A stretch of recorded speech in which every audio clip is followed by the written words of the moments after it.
A lot going on here. I mean, obviously, this was the big news last month when he signed the big, beautiful bill on 4th of July. And a new estimate projects that the president's tax and spend bill will cost Arizona more than $1 billion in the coming years. This review says the big, beautiful bill will bleed state budgets to pay for tax cuts and sweeping changes to food stamps. Pomeroy's. What can I get started for you? For the past 11 years, you could find Mario Castorina slinging drinks at bars like Pomeroy's in Phoenix. Anything else for you?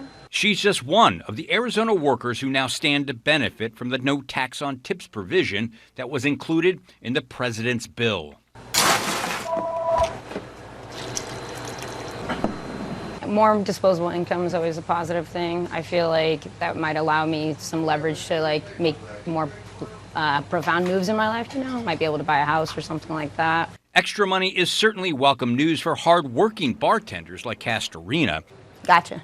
But longtime experts on state finances like Marcus Dellartino say that paints only part of the picture. I think the state's going to struggle. The latest numbers back him up. A legislative analysis estimates that the president's bill will cost the state about $1.1 billion over the next 3 years.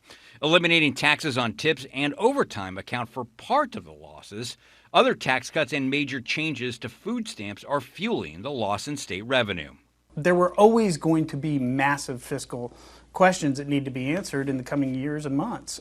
This just makes it a tad bit more complicated because you put constraints on revenues.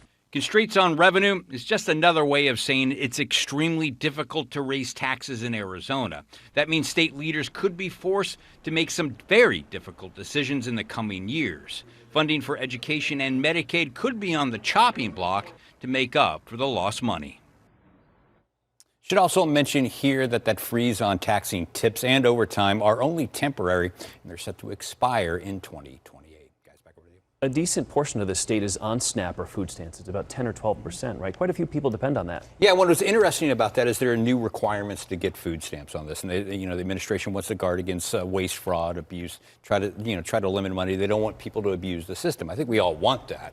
But what this report shows is that to process the paperwork, and there's going to be more paperwork for people to get that benefit, it's going to end up costing the state millions and millions of more dollars to go ahead and do that paperwork. So that's what's driving part of that cost right there. To show that their work hours or volunteer hours to qualify for And I think subsidy. they have to come up with a whole new system just to do that, right? That's still to come. Yeah, that's still to come. That's all wait and see. And again, there'll be more analysis done in the coming months by the Joint Legislative Budget Committee. They do the budget analysis for the Republican-controlled legislature, and they'll be keeping us up to date on all of this stuff as it moves along.